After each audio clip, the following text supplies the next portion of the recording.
Zoom, or you may also be hearing and seeing this in recorded fashion, so you may be seeing and hearing it in a totally different time and place. In any case, please, we want you to know that you are most welcome to be here. This is the Plymouth Congregational Church Sunday Forum, and we have a wonderful presentation for you this morning. But before we get into that, just a couple of very brief comments on Zoom for those of you who are attending via Zoom. You'll notice at the bottom of your screen, you have a chat button and a Q&A button. And if you have a question for the presenter, please use the Q&A feature. If you have a technical difficulty, then you can use the chat to deal with the technical difficulty and let us know that you're having that problem. For those of you here in the room, if you have a question, you can let me know that you have a question, and I'll have you come up to the microphone up here and ask your question, so we make sure we get good audio for anybody else in the room or anybody who's hearing this as a recorded message. So I think that's all the Zoom stuff that we need to deal with. So with that, we can move on to our presentation. It is my pleasure to introduce to you Linda Camp. Linda is a member of the League of Cities Task Force, which addressed the issue of maintaining health and wellness for solos. And this presentation actually grew out of some previous work that Linda did with the Plymouth Mortality Project. Linda will be sharing her insights and give us an overview of the backup plan concept, including practical tools for implementation. This is incredibly valuable work. Linda, thank you so much for doing it. We're looking forward to your presentation. Welcome. Thank you. I'm going to do a share screen here, and I'm going to take myself off of the,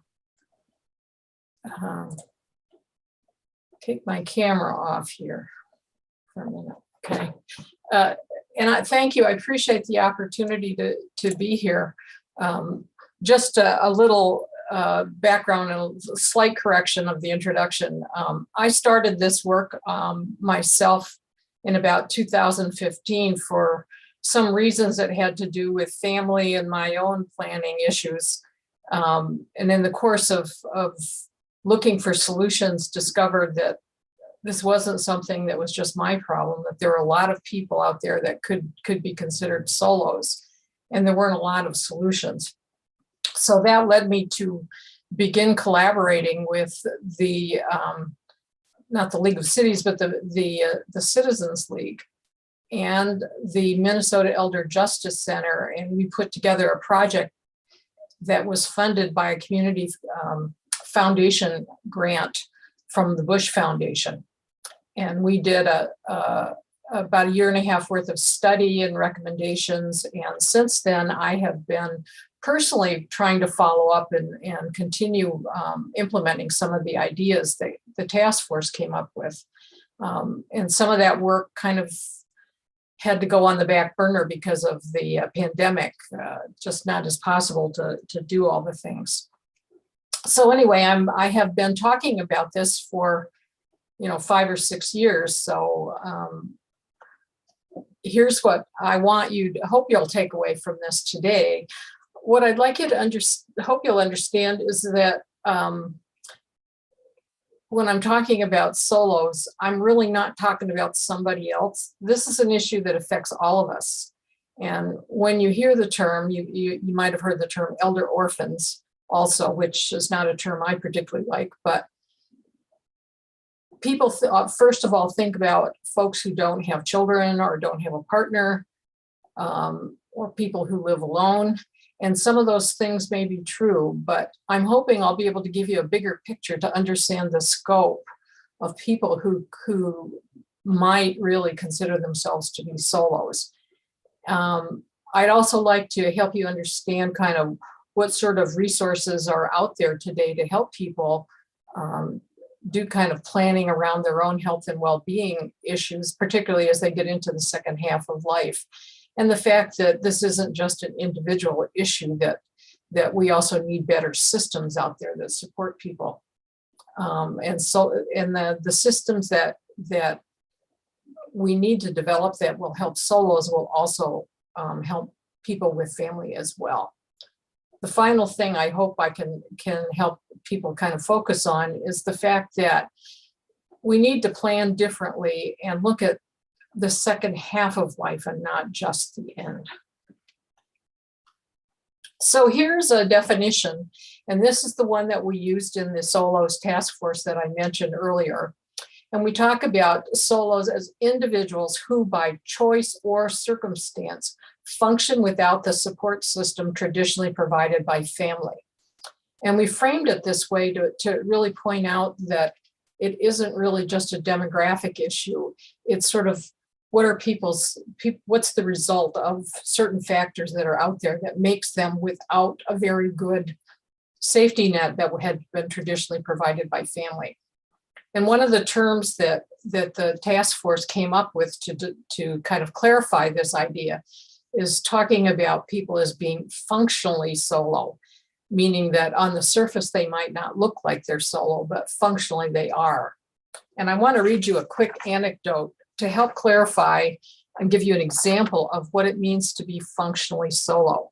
And this is a true anecdote that I received from a woman who was thinking she was pretty well set. I got in a minor car accident this week, dozed off and ran into a ditch. I couldn't think of who to call for support. The guy I have been dating lives an hour away and his cell phone was off. My girlfriend is afraid to drive after dark due to night blindness. My neighbor is out of the country. I was there in the rain with the sheriff and a tow truck driver discussing what I should do. Now, here's an example of a person who had a support system, but it wasn't really a support system when she needed it. And so she really didn't have a good safety net. What she had is a list of people. And so she was actually functionally solo. When she needed her resources, they really weren't there for her. So here's to help you get an understanding of what I'm talking about. In the task force, we didn't talk about characteristics as much as we decided to frame this as people who are at risk for becoming solo, because any one of these things is not a guarantee or a predictor of the fact that somebody won't have a good support system, but they are risks. And the top category, the demographic risk factors, are the ones that we think of most often. People without children or possibly only having a disabled child, people without spouses or partners, folks whose friends and partners are the same age or older. Another term that you hear sometimes is kinlessness, people without blood relatives. And so those are fairly common risk factors for becoming solo. But the second group, the top one that we often hear about is people who live alone may be at risk for soloness. Also children and family living at a distance. But there's also the issue of people who are just unavailable, unwilling, or not able for any number of reasons to provide the kind of support that you might need. Two that are emerging, the bottom two in this category that are emerging that we don't think about as much, but are actually out there. And I'm going to share some data with you in a minute. People with dysfunctional families or people who are estranged from family. And unfortunately, this is kind of a bigger category than we might like to think, but family are present, but they're not really suitable for being as a part of a support system. The last one is one that a whole category that are examples of risk factors that people don't often think about. People who are extremely independent or reclusive, folks with lack of social or self-management skills, people with personality disorders. And this last one I've starred because it's one that is just completely being overlooked in the research that I've been looking at, that there are actually a growing number of people who are actually saying, yep, I have family, but I don't want them involved. So when you take a look at all these risk factors, how does it add up? I mean, what can we come up with any kind of an estimate of how many solos there might be out there? And it's tricky because if you think about those risk factors there, some of them are pretty easy to count. You can go to the US Census and come up with a number of people who live alone. It's much, much harder to figure out how many people are out there who are completely, totally sort of independent types who just refuse to ask for help. So here's some research that I have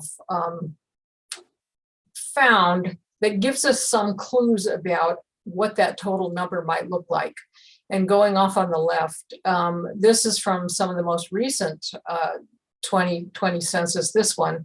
There are 40% of boomer households, and those are people who are born between 1946 and 1964. 40% of boomer households are one-person households. This next one, estrangement, 27% of adults estranged from family, came out of a study about a year ago from Cornell University's Bronfenbrenner Center, which is a pretty startling number. I think that's much higher than I would have thought. 26% of boomers are widowed, divorced, or separated. 9% of boomers have never married. 16.5% of people over the age of 55 are childless. Now here's the one that again, I found some data to support the anecdotal evidence that I've been accumulating. 30% of people in a survey that came out of the University of Chicago said they did not want their children involved in their care as they aged. And another study, I think this was an ARP study, 62% of boomers said they were worried about being a burden, which was also another factor leading to folks saying, I just don't want to involve my children. They may have very good relationships, but they just think that they want to find another solution. And my own assessment of why this number is so high is that boomers are now in a group of people who are experiencing what it means to have to care for a family member, an older adult or parent, and they realize what's involved and are thinking that is that really what I want to impose upon my family? So why do we care about the fact that there seems to be a growing number of people who might wind up in this solo category? Well, care and support is one of the main things that we think of as people age. That's what we're all worried about. Do we have a system that will provide the care and support that we need? And we want people to stay in the driver's seat of their own life as long as possible. So that's why this issue is emerging as something that's worth looking more deeply at. So here's some data. This is the best, most current data that I could find about who's providing care and support right now. And this comes from a Family Caregiving Alliance. And I haven't been able to find anybody that's assembled anything more recent than that. But right now, 66% of care and support is unpaid care. About 26% is a combination of paid and unpaid. And only 9% is completely provided by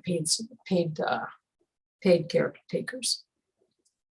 So let's drill down a little bit into the unpaid care category. And you can see that 89% of that unpaid care is being provided by somebody who is probably some kind of a relative, usually a close family member.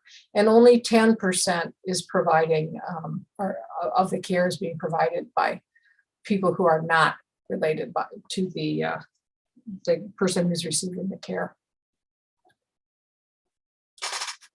And I thought it was very useful to really drill down a little bit and kind of determine what we're talking about when we mention, think about what care is, because we just throw the term out there as though we all really know what makes up care. So I went through some of the Bureau of Labor Statistics does time studies. And I reviewed some studies where they monitored what do caregivers do. I also looked at several different rounds of ARC reports where they studied caregivers. And there were sort of four basic categories that made up what caregivers are actually doing. And the blue and the gold are on the right half, are the two categories that come to mind most often when we think about care. They're helping people with what's often referred to as activities of daily living or instrumental activities of daily living. This is kind of that hands-on personal help with dressing, feeding, rides, and that sort of thing, or providing medical support, helping people, manage their medications, or if they've had some kind of surgery, there might need to be some follow-up care with that. And we're doing a pretty good job of focusing on that. And if you have ever looked around for resources, you'll see that there's, more so in the Twin Cities area, but there actually are a number of care management and care providers, and there's individuals who you can hire to come and be in your home. And even the unpaid people, this is what they're doing. The pieces that are getting missed are on the left-hand side of this pie. Caregivers are actually spending time on helping people with financial tasks, monitoring bills for services, particularly for healthcare, people who have questions about the invoices they're getting, and, kind of looking at that sort of thing, but sort of maybe keeping track of checking accounts or other kind of financial things. So they do some of that. The rust-colored quadrant is really the one that is very much overlooked, and it's what I call decisional support. There are all kind of questions and issues that come up during the normal course of activity where a family member is either assisting the older adult with making a decision or actually serving as a proxy and maybe making it for them. That whole decisional support piece is greatly overlooked. And on this left half of the pie, there's just many fewer resources. So if you were a solo and you wanted to go out and purchase services for yourself, you'd have a fair number of choices on the right-hand side for those two categories, but you wouldn't have very many on the left-hand side. So just a quick peek at what are we talking about when we mean decision support roles. You're someone who is helping you advocate on your behalf, or somebody helping you navigate a very complex website to locate services. Somebody helping you make decisions, somebody helping you research services or options, helping you plan, coordinating various activities for you, evaluating the quality of service. All those decision support services are happening all the time in that pie of caregiving support. But what happens if you don't have that built-in support from your family and friends? Where do you go for that kind of help? So the question is, if this pie changes so that unpaid, which is largely the family support, that pie, part of the pie shrinks, and the 66% shrinks to some lower number, how are solos going to fill the gap if those family members are not available? So can they afford to pay for support? And here's some on the left, some information out of the 2018 census that shows you just kind of what the single person households, their income. And it showed about 13% were actually falling in the poverty category. 12% were considered low income, which is under $24,000. The bulk of people were in that middle income group, which is between approximately $25,000 and $78,000. and only about a third of the 55 plus households were in the upper income category. Then I went and looked at some of the recent 2020 information to kind of see what's happened in the intervening years. And because of the pandemic, one of the interesting things that's going on is that a lot more people are retiring than normally have been retiring during a typical period. So there are more retirees who are out there who are probably shifting to depending on Social Security. So this was just some examples of people ages 55 to 64. Median income was the 274,000. For people ages 65 or older, the median post-tax income was 47,000. So as you can see, the resources are declining. And we don't know what the long term is going to be, but this gives us some clues as to where financially people are. So if you were a solo and you had to go out and start paying for services, one, could you find them? And B, could you afford them on these kinds of incomes? Can solos rely on non-family support? That 9% of the pie, will that expand? And there's some very interesting research going on that looks at the whole issue of social capital. And that's that whole idea of how many people do we have in our sphere that we can count on. And Robert Putnam, who you may know as the author of a book called Bowling Alone, which was making the headlines about 10, 15 years ago. And he's kind of looking at this whole issue about people's support. And he compared boomers with their parents at the same age of 65, and discovered that there were 12% fewer living with spouses, 36% had 36% fewer children. But interesting, 30% fewer close friends than their parents at the same age, and 40% fewer community ties. So again, if that family support network is declining, there's starting to emerge this gap. Those typical resources that you might think that you could fill in maybe are not going to be there either. So as one of the things I've really been focusing on in my work is some on individuals, but I've been really trying to take a look at what's going on in Minnesota and elsewhere, but mostly Minnesota, about what kind of resources and systems we have out there.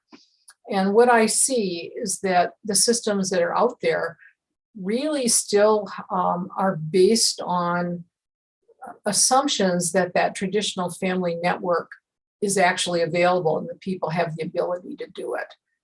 The practices that, if you go and look on the websites of the service providers that are out there, they talk about family, helping family members and supporting family members of older adults. Very rarely do you see any references to people who don't have that family support. The term solo isn't out there. So the systems we have are really built on this idea of that pie, that the family will still be out there. And as I said before, there are lots of resources on the hands-on care and medical support side, but lots fewer resources for decisional and financial components of care. Another area I looked at was, okay, if people can't afford to pay for things, what kind of financial support is out there? Most of the low-cost services are out there that are geared much more toward the low income or the poverty levels. There's not very much out there that really is targeted at that middle income group. We hear a lot about long-term care insurance, and at one time there were many companies that were providing long-term care insurance, but that's really shrunk, and there's something like 10 or 12 companies now that make it available, and it's not really tailored to people who are living longer. if you think of that whole midlife, from the 60s, 50s to 70s, whatever, people have health issues during that time, but long-term care is really much more targeted toward people who are more in that frail elderly category, who need more of that more intensive care. It's just not tailored toward middle-income adults. And there's often a lot of conditions built into these options that trigger when you actually can get that kind of resource available. The other thing that was pretty clear, that the resources are not very well tailored to culturally and racially diverse older adults. So that kind of leads us into the planning discussion, because that's part of the infrastructure and the systems that are out there. And I looked at some of the research on what kind of planning are people doing now. And this is a recent study from Transamerica, and they looked at a number of different generations, but this is again the boomer category, because that's kind of the bulge that's going through the demography right now. According to this study, 46% of the people said they had a will, 28% had a medical power of attorney. In Minnesota, the language we often use is healthcare agent or healthcare proxy. Only 25% had a financial power of attorney, which is that document that you would use to help take care of all of your tangible resources, your house, your property, your money. 16% had a HIPAA waiver. And that's something that if you are well and maybe get ill and you need somebody who you're not incapacitated, you're not mentally incapacitated, and you have some kind of a health issue where you would like somebody to assist you, you need to sign a HIPAA waiver in order for that person to have any kind of access to your medical information. And a lot of people don't pay enough attention to that. 39% of the folks in this study had none of these. So we're not really good planners. We like to procrastinate, and we don't really know how to do it very well. We're not real sure what we ought to be doing. So the model that we have right now basically says, let's worry about the big three: your healthcare directive, your power of attorney, and your will.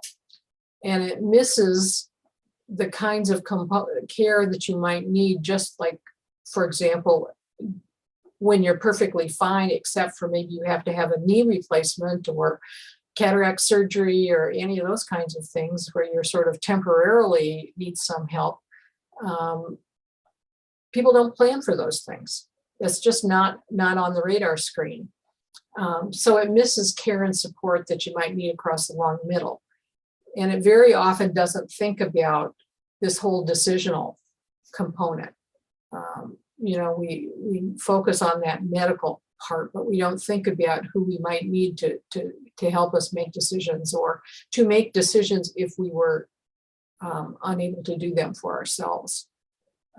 It also is, as I said, the model really assumes there's an available, capable family member who's going to be there, and that there's usually a single person that's at the core. So this little person on the right is my what I like to say the family member sitting on the mountain of responsibility. That's kind of the model we have right now, that there's one person out there who can kind of do all these things for us. And that really doesn't work for solos, because solos have a hard time finding a number of resources, but particularly it's just really hard to track down somebody who can function as like that traditional substitute family member. And I've asked sort of informal polls when I talk to solos about would you be willing to serve as a healthcare agent for somebody who wasn't a family member? And more often than not, the answer is no. So what do we need to do? And that's what I have been kind of really focusing on. If we have all the potential for a greater number of solos out there in the population, and by the way, my estimate right now is probably between 30 and 40% of older adults going forward are not going to have a sufficient, they might qualify as solos, that they might be in that category where they're not really going to have that traditional safety net. So the question is, what do people need to do individually, and what do we need to do at the systems level? Well, at the personal level, everybody needs to start planning earlier, like in your 50s, would be kind of an ideal time to start thinking about building your support system, and particularly if you're a solo, because you need to start working on developing relationships, because there isn't that family system that you can default to. And you need to plan for what happens all across your long middle, not just when you get to be more frail or with more serious issues. You need support whatever is happening. Rides to get your colonoscopy, somebody to bounce ideas off. If your doctor says, well, you've got an issue and here's 2 options for you, and you just don't know what to do, well, you need somebody that you can kind of work that out with and bounce ideas off. Really important is that we need to do a better job of building a community of support. And if you think back to the Robert Putnam research that I showed earlier, that community of support is just generally seems to be shrinking. And we need to do whatever we can do to kind of build that back out again. We'll be talking about that in a minute. But the other thing that we all can do is identify the gaps and barriers. If you're trying to put together a plan for yourself, it's hard to plan if the resources that you need are not there, or if they're too expensive. And we all need to do a better job of raising these issues and,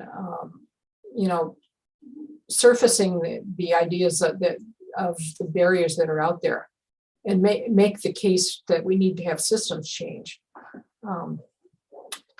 So on a systems level, what I think I have been working on this too, to get people to adopt the expanded definition of solos that I mentioned in the beginning. This whole idea that it's really about whether you have a good support system, not whether you live alone or whether you have kids. Do you and see that there's this whole broader set of issues that could contribute to somebody being a solo.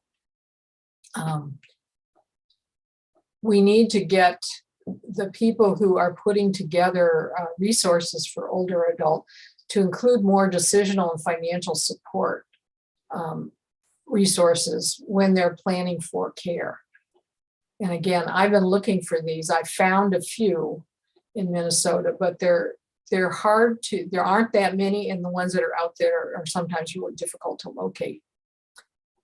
And agencies need to modify their customs, policies, and practices so that they're more even-handed, and it doesn't, they don't assume that somebody has a family member that's going to step in.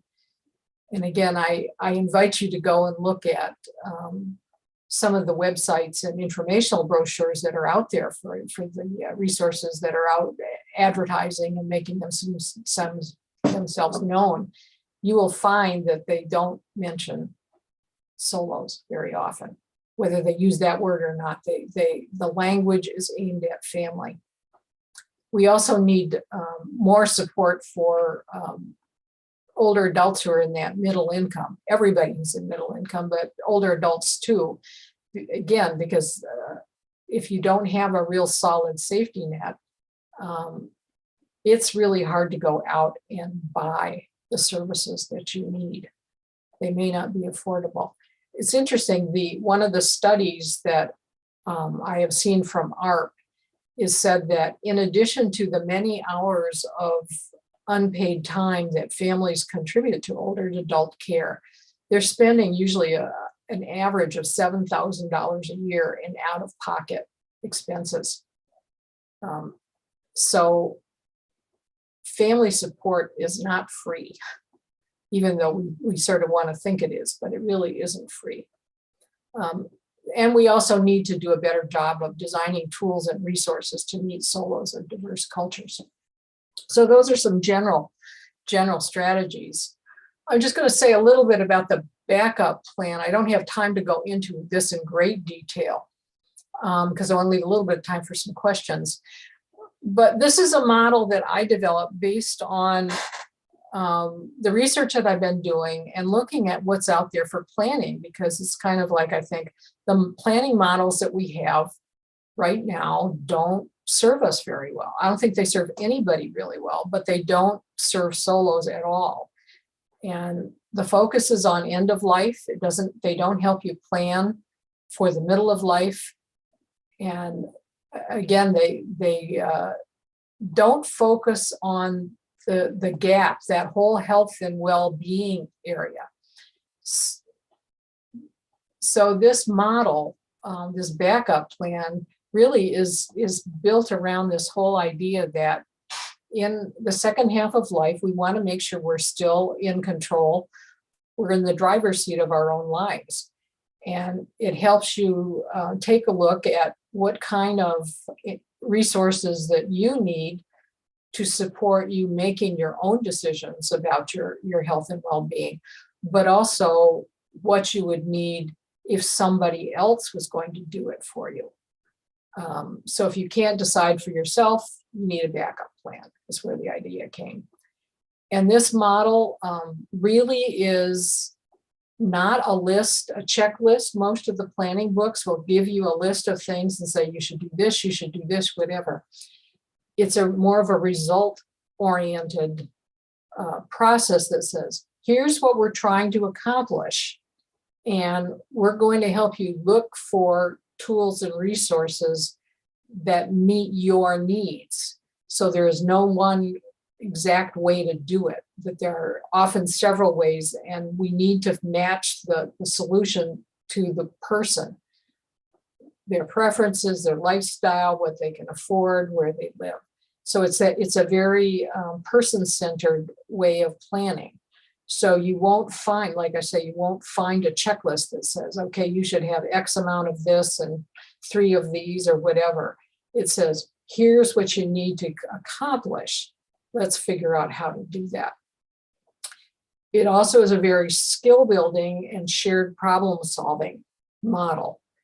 And after testing it in several different arenas, what I have been doing this last year is basically saying, when we roll this model out, it really needs to be in a group setting, that people need to work with each other on this.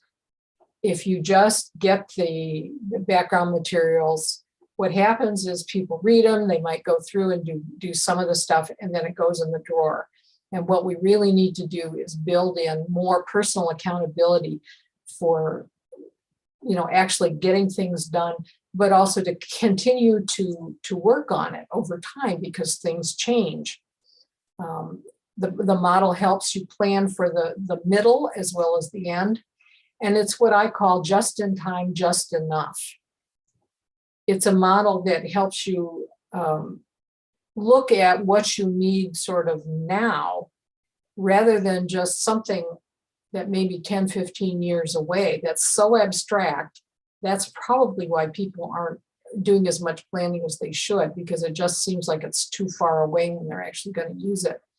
And it kind of helps you balance what you focus on. And I call it just enough, meaning there may be some things that you need to worry about at some point, but you may not need to worry about them right now. And so one of the very key elements of this backup plan model is coming up with a strategy for what I call the 10,000 mile checkup. You plan for a few years, and then there's a deliberate strategy where you go back and do a checkup and say, is all this stuff still the same? And as I say, it's built around doing this planning through a community process. And it could be, you know, a small group that you create. It could be a group that exists, for example, in Plymouth Church. But it recognizes that you need that network of support. And it doesn't have to be just deep friendships. These are two examples of research that where they both talk about weak ties or social networks are really the kinds of things that count when you're trying to change your habits and things, because doing it in community is reinforcing. So your plan has the big three in the middle, you know, that we all talk about it, but it also helps you see that you've got some other things that are out there. And the medium circles there are things that are important resources that you may not use very much. And those little circles are kind of like a lot of the small things that you can count on, but you may only need them for one thing. Like somebody you know you can always count on to give you a ride to the doctor. But that's all they do for you. So it's not looking for the super person that does everything for you. It's looking for any number of resources that work together. And I know this is a very quick and dirty description of this plan and needs more description. So in closing, recognize that anyone has a potential to experience soloness. We all need to do better planning, and all of you can help address soloness by building a community of support for yourself. And I did some work with the mortality group from Plymouth Church about roughly a year ago. We walked through the backup plan model, and I talked with them in detail. And so one of the things that is possible, and you know, I hope all of you will think about it some more, is whether you would want to build some kind of community of support around this whole solo issue through Plymouth Church. And if you do, then, you know, I can make some tools and some resources available to help you learn about the model in more detail. So. Linda, I want to make sure we have time for questions here, so forgive me for interrupting. Nope, I'm done. And I have an announcement here from the Mortality Project group. If you are interested in the possibility of doing a follow-up workshop on how to make an individual backup plan, if you could write your email in the chat function. Obviously, if you're here in the room, you can't do that, but I have another solution for you. But if you're attending by Zoom, write your email in the chat function. Or you can send an email to churchinfo, all one word, churchinfo@plymouth.org. If you're here in the room attending live, we have a sign-up sheet over by the door. And so if you're interested in signing up for a mortality plan, a backup plan, not a mortality plan, we don't need that, I don't think, a backup plan workshop, please sign up over by the door. Let's see, we have a question here. If we could proceed with it. Bill, if you'll come up to the microphone so that everybody can hear you, people who are here and people who are not here. Hi, Linda. Hi. Thank you for a great presentation. My name is Bill Davini, and I had a question with respect to, it struck me as you were speaking about this whole issue, particularly around decision support, where people need to have questions answered about everyday things all the time. And I was wondering if what occurred to me was having kind of a frontline, like an 800 number, or just a help desk kind of a situation where people could call in with really any kind of a problem and then have that triaged out into the right set of support pieces that would help. And I was wondering if you've had any experience with that or given any or know of any resources that are like that? I'm so happy you brought that up, because that's something I've been thinking about too, and I've been asking solos if that's something that they would like. You know, what we have here in Minnesota is the senior linkage line, which just tends to be a source of directing you to other agencies or whatever. But the general, you know, anything you want to talk about kind of thing, I haven't found anything like that. And one of the things that might be possible is the state of Minnesota has some funding called the Live Well at Home program, and they have grants. And I'm talking with some people at the state of Minnesota to see if we might be able to stimulate somebody to create something like that through that grant process. So I agree with you. I think that would be a big help to people. Thanks. Linda, we have a comment here. It's not exactly a question, but it says, Myra Starkenberg says, thank you very much for this presentation. In many ways, I fit your description of the solo. And actually, I'll throw in my 2 cents here. I'm married and have lots of family, but I also see that I fit your description. It's pieces of the description of a solo, and I'm interested in a backup plan. Myra goes on to say, I'm also a retired RN, which hopefully will give me a bit of an edge in determining what I need and maybe also knowing how to access care. However, I'm not nearly as well prepared as I would like to be. So I think just saying, yes, your work is valuable. Any other questions here in the room? Jackie?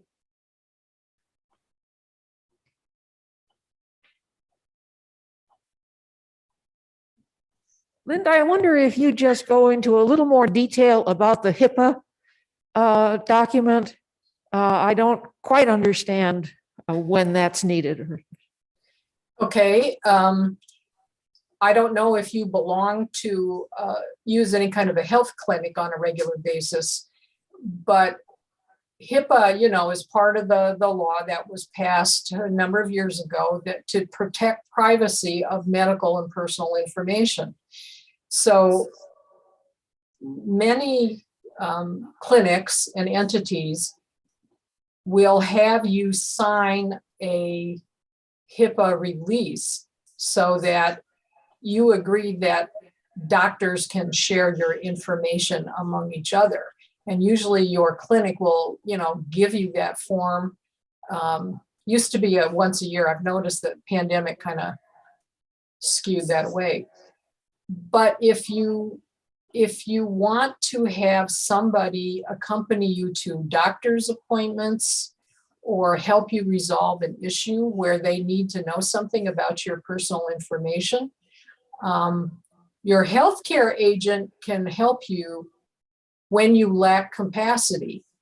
But that healthcare directive, for most people, you don't delineate authority for that person to do anything else for you. So anybody that you would want to rely on for help and where they might need to get access to your medical information or your health information, you need to have one of those HIPAA releases signed with that person's name on there and say, I agree that you can share this information with this person. And you usually get the form with the right from your clinic. I can tell you a personal story. I live here in Minnesota. My father, before he passed away, lived in my hometown, which is in northern New York. And of course, I wasn't seeing him very often. And I went home and I had some concerns that he was showing a decline with dementia. And I wanted to figure out what I could do about it. I called the doctor's office to try to talk to the doctor about it. They would not talk to me, even though they knew that I was on the healthcare directive. And they said, you do not have a HIPAA release signed. So I could not talk to my father's doctor about him because he was still considered to have capacity and he hadn't agreed. So we did get the form signed eventually, but that's the kind of situation that you might run into where if you were trying to assist somebody else, you can't do that. So you need a HIPAA waiver in those circumstances where you're going to rely on somebody else to assist with some kind of medical support or health decision support. Great. Linda, thank you so much. We're now at the point in our morning session here where it is time for you to, we can applaud and say thank you, those of us who are here live. Thank you. And imagine that applause is augmented by all the people who are attending virtually as well. So thank you very much. I think you can tell it was a well-received and valuable session. We already have people signing up to attend the possibility of attending a workshop later on. So thank you very, very much. Valuable information, and thank you for your work. I need to just say something here about what's coming up next week. Next week, we have 10,000 Things Theater presenting a presentation on their new production, Thunder Knocking on the Door. And the artistic director of 10,000 Things Theater, Marcella Lorca, will be the presenter next week. She has just a wealth of background and training worldwide. And this is I don't know if you've seen or heard anything about it, but it's about a blues music themed play. I guess that's the best way I can describe it to you at this point. Anyway, a fabulous show, and I've seen reviews on it, very well received already. So a chance to hear more about it and hopefully still get tickets. So thank you so much. Thank you, Linda. And with that, thanks everybody for